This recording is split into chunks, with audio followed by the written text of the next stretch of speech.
O Senhor esteja convosco. Ele está no meio de nós. Proclamação do Evangelho de Jesus Cristo segundo Marcos. Glória a vós, Senhor.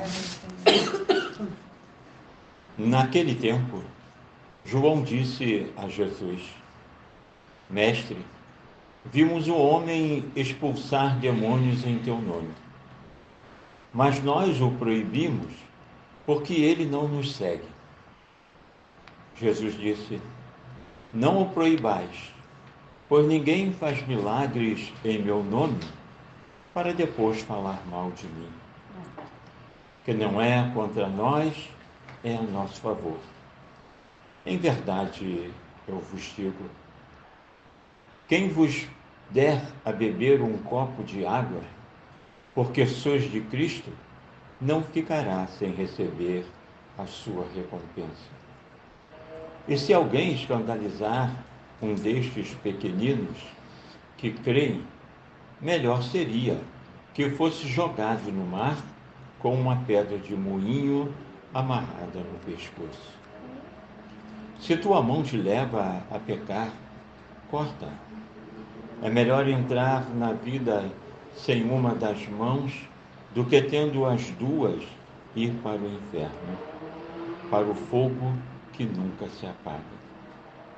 Se teu pé te leva a pecar, corta. É melhor entrar na vida sem um dos pés do que tendo os dois ser jogado no inferno. Se teu olho te leva a pecar, arranca-o. É melhor entrar no reino de Deus com um olho só do que tendo os dois ser jogado no inferno, onde o verme deles não morre e o fogo não se apaga. Palavra da salvação. Glória a vós, Senhor.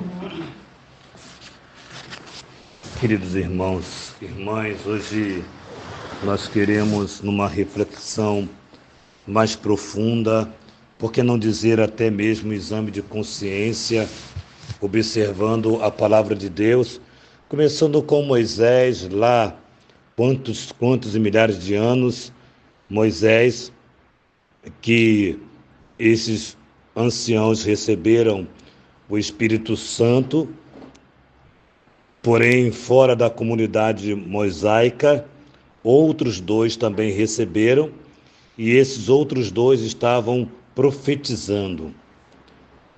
E alguém reclama com Moisés, e Moisés diz: quem dera que todos pudessem profetizar. Aqui é uma parte muito interessante. Há uma abertura muito grande de quem está em Deus, de abraçar aquilo que o outro faz de bom, independente de estar entre nós ou ser um de nós, mas faz as coisas boas, né? Isso é muito importante aqui, nós abraçarmos.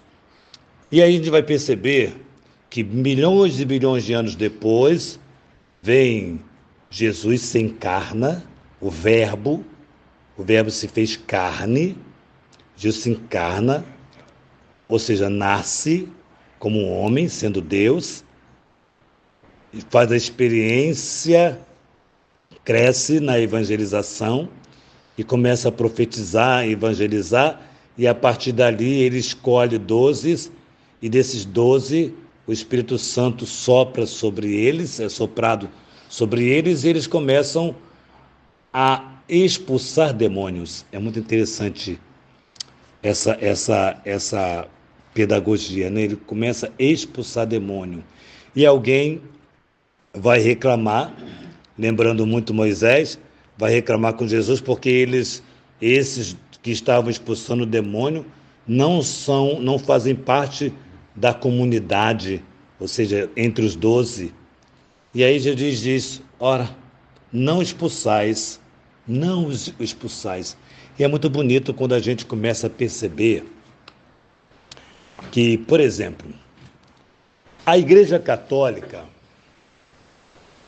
ela tem a plenitude. O que é a plenitude? Ela é completa. Ela está completa, ela tem plenitude. Os nossos irmãos protestantes nasceram de onde? da Igreja Católica. Então, eles levam, por exemplo, a palavra de Deus. Então, eles levam da Igreja Católica a palavra de Deus. Então, os nossos irmãos protestantes têm elementos de salvação. Existe elemento de salvação, existe a palavra de Deus, existe a bondade no coração, né? Então, eles têm alguns elementos, porém, eles são incompletos, né? Por quê? Porque a plenitude está na Igreja Católica. Eles não têm a Santíssima Eucaristia, Cristo real, real verdadeiro, tem simbolicamente, né? Eles não têm os sacramentos, eles não têm a graça de se reconciliar. Tudo que for ligado na terra será ligado no céu. Então, muitos elementos eles não têm para dizer que é seu. Por quê? Porque pertence à Igreja Católica. E é muito bonito isso perceber. Porém, nós precisamos entender que não nos cabe a nós, enquanto católico, desprezá-los. Ao contrário, precisamos amá-los, embora não sejamos amados por eles, porque tem lá a sua maneira de ver as coisas. Eu brincava hoje lá na capela, que tem o título Nossa Senhora, e aí a gente sabe que os nossos irmãos protestantes chamam Maria de mulher qualquer, e tantas outras coisas que eles podem dizer mal da Virgem Maria. Aí eu perguntava assim, vocês acham que Maria Santíssima fica chateada, zangada com eles? A maioria disse que, claro, padre, fica. Eu disse, não fica. Não fica, a verdade não fica. Por quê? Porque a mãe, Maria Santíssima, a mãe, sabe que nem todos os filhos são inteligentes. Nem todos os filhos são inteligentes. Nem todos os filhos conseguem entender. Nem todos os filhos conseguem assimilar. Então ela vai amar os filhos que não são inteligentes. Então ela vai fazer esse caminho de amar, né? Porque é mãe. Então ama os filhos que por conta de falta de um raciocínio de capacidade, né? Ela vai amar esses filhos que não são inteligentes. Depois ele vai começar a falar uma coisa muito interessante. Nós precisamos entender o seguinte, lá no tempo de Jesus, agora nós estamos falando de Geena. Jesus pouquíssimas vezes falou de inferno. Mas ele vai utilizar essa palavra, Geena, que é um lugar que ainda existe. Não como no tempo de Jesus, por conta da tecnologia.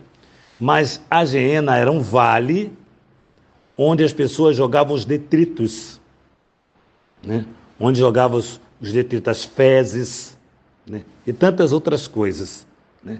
E eles queimavam, tinha fogo porque botavam um produto e queimavam para poder eliminar aquilo tudo lá. Então, essa Geena, esse lugar, que é muito interessante Jesus falar do inferno, porque ele vai falar do inferno, ou seja, apresentando um lugar, entendeu? Sempre vocês podem perceber que ele sempre vai usar de parábolas para explicar alguma coisa, mas de algo já existente. Algo que as pessoas veem, algo que as pessoas conhecem, né? Então, eles falavam da Geena, né? Ou seja, se viver o pecado, será lançado na Geena, onde o fogo não se consome, não se acaba, né? E era um lugar onde tem essa expressão de falando assim, fulano está enfesado. Fulano está enfesado hoje, né? Enfesado quer dizer cheio de fezes, né? Então, os trabalhadores que lá trabalhavam na Geena eram chamados enfesados, né? Eram enfesados. Então, eram trabalhadores mais inferior do que os lixeiros, né? Que a gente já, o cruz credo ser lixeiro, né? Era pior 1000 vezes, né? Porque tinha que carregar as fezes lá dos palácios, né? Porque não eram os reis, né? Lá do palácio, levar para aquele lugar, né? E tinha que tacar fogo, então ele tinha todo cheiro, e aí dizia, fulano está enfesado, ou seja, está cheio de fezes, né? Para expressar isso, né? E depois ele vai falar dessa questão muito interessante de cortar, né? Cortar. Aí usa a expressão da mão, dos olhos e dos pés. Se a tua mão direita te faz pecar, corta. É melhor entrar só com uma mão do que com as duas indo para o inferno. E assim ele vai usar os pés, também deve cortar, se te faz pecar. Ele vai usar os olhos. Eu acho que deveria ter usado a língua também, né? A língua também deveria ter usado, mas Jesus não quis usar a língua, mas tudo bem. Mas olha só, sem uma exegese correta, as pessoas fazem loucuras. Porque tem os nossos irmãos que hoje têm a Bíblia na mão, e isso graças à Igreja Católica, né? Graças a São Jerônimo. Graças a São Jerônimo, que compilou a Bíblia, traduziu, enfim. E aí, essa passagem, muitos irmãos, já comprovado, tirou membros do seu corpo porque levava ao pecado. E aí a gente sabe que não é literal. Não é literal, não é cortar como corta. É um sentido. É um sentido figurado. Mas esse sentido figurado é um sentido real. Por exemplo, se aquela novela, né, te faz pecar, corte.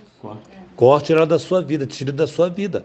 Se aquela pessoa, aquele ambiente, né, te leva ao pecado, você deve cortar pessoa e ambiente da sua vida. Nós precisamos selecionar as pessoas que nos levam para o céu e as pessoas que não levam para o céu. Porque o inferno, gente, o inferno existe, tá?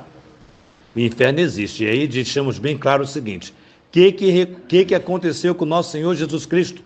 Após a sua morte, ele ressuscitou. Não reencarnou. Não foi para um lado, para cá, passear para lá. Não. Ele ressuscitou. Se ele não tivesse ressuscitado, vã seria a nossa fé. Não faria sentido nós estaríamos aqui celebrando. Né? Então, estamos celebrando porque ele ressuscitou. Essa é uma verdade. E aí as pessoas se abrem à dinâmica anticristã. E aí é um risco, é um perigo isso. É um perigo. Por quê? Porque não percebe a aproximação do inferno. Não acreditar no demônio é ignorância. Não acreditar. Eu fico olhando para esses roqueiros, esses jovens roqueiros, e fico pensando o seguinte: poxa, ou um ateu, como é que alguém pode dizer que não acredita em Deus? Se o próprio demônio reconheceu Jesus, ó, tu és o Filho de Deus, tu és o Messias. O demônio reconheceu Jesus. Então, como alguém pode se declarar não cristão, não crente em Deus? Então é sério. Então é muito. E Jesus levou Santa Faustina no inferno, para ela visitar o inferno, para ela, visitando o inferno, nos ajudasse a divulgar a misericórdia com urgência. Com urgência. Então você imagina a Geena, é um lugar que ninguém quer ir, né? Ninguém quer ir para a Geena. Então Jesus fez essa comparação, entendeu? A Geena será lançada na Geena, que ninguém quer ir. Então é muito importante nós percebermos a pedagogia que Jesus faz, e nós temos cuidado com os nossos irmãos protestantes. Vocês sabem que a minha família, todos eles são protestantes lá do jeito deles lá, né? E sempre amou o padre, meus sobrinhos sempre, todos eles pedem a bênção para cá, bênção para lá, bênção padre, bênção tio padre, e assim vai, porque existe um respeito, né? Existe um respeito da minha parte e da parte deles. E não tem outro jeito, nós temos que aprender isto, né? Meu sonho, um dos sonhos, que eu já nem tenho mais esse sonho, já não sei mais. Queria batizar os meus sobrinhos, não batizei nenhum deles. Queria casar minha sobrinha, não casei, entendeu? É assim, é desse jeito. Porém, nós precisamos entender que o respeito, o amor, não pode nos faltar. A salvação está na plenitude na Igreja Católica. Mas não significa que todos os católicos serão salvos, não. Compreende? Não está dizendo isso, não. Está pleno. Ou seja, você, se não agiu para a sua salvação, sendo católico, e não agiu pela sua salvação, você é pior do que quem não era. Pior do que quem não era. Pior do que o protestante. Pior do que o protestante. Entendeu? Porque tem a plenitude, aqui tem a plenitude. Entendeu? Nós somos inclinados ao pecado, porque absorvemos o pecado de nossos primeiros pais. Herdamos, mas nós não somos obrigados a pecar. Ninguém é obrigado a pecar. Pecado sempre será uma opção. Sempre será uma opção. Ninguém é forçado a pecar. Deus me forçou a pecar. Não existe isso. Entendeu? Então sempre será uma opção. Então nós queremos hoje perceber que a palavra de Deus nos chama à unidade, que a palavra de Deus nos chama a vivermos profundamente a dinâmica de Deus. Agora entende assim, se escandalizar o menor, é melhor pegar uma pedra de moinho, lançar, rolar no pescoço e jogar. Mas por que Jesus fala dessa pedra de moinho? Ele não fala numa pedra, ele não fala numa pedra, ele fala numa pedra de moinho. Por quê? Porque a pedra de moinho, ela tinha o papel, além dela ser pesada, porque era uma pedra, então ela tinha o papel de triturar o trigo, o milho. Ela triturava, ela triturava. Igual você imaginar alguém pegar uma pedra de moinho.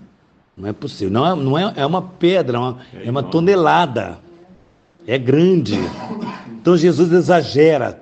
Jesus exagera para a gente ver, esse exagera para a gente ver como é sério escandalizar. Um sacerdote pedófilo, um tio, um avô, um pai, um pedófilo, escandalizar uma criança. É melhor amarrar uma pedra de moinho e se jogar no mar, para de lá não sair mais. Né? Então é sério. Né? Alguém que se diz que é da igreja, que é católico, mas anda em um ambiente que não é de igreja, que não é próprio para a igreja, que não é sinal de igreja. É que, padre, desculpa para falar, é que as pessoas acham que Deus é misericordioso, pensa que pode avançar. A misericórdia não exime a justiça. Isso aí. Deus é misericordioso e sempre será, porém, a justiça. Ele é justo. Ele é justo, ele vai agir com justiça. Agindo com misericórdia, ele já está. Comigo e cada um de vocês. Olha, é a escolha de cada um de vocês. Faz a sua escolha que vocês quiserem. Pode fazer, porque ele está agindo com misericórdia. Mas vai chegar o tempo da justiça. Então você teve toda a oportunidade de me conhecer, de me encontrar, de estar comigo, mas fez essa escolha. E quando a gente conversa assim com alguém, aí tem gente que fala, eu não vejo Deus assim. Aí eu falo, mas lê o Antigo Testamento. Porque as pessoas querem uma religião que caiba no seu bolso. Sobre medida, ou seja, sobre a minha medida. Pois é, entendeu? Então a religião cabe, e Deus não está para isso. A misericórdia dele é a partir da verdade, e a verdade liberta. Então hoje que nós possamos, com sinceridade de coração, olhar para o ressuscitado e crer. Eu e vocês, nós ressuscitaremos com o nosso Senhor. Amém. Porque é um fato, a ressurreição é um fato. Então nós queremos perceber isso na nossa vida e deixar com que Jesus misericordioso venha nos auxiliar e nos ajudar na graça do Espírito Santo para que possamos fazer somente o bem em todo o tempo. Louvado seja o nosso Senhor Jesus Cristo. Para sempre seja louvado.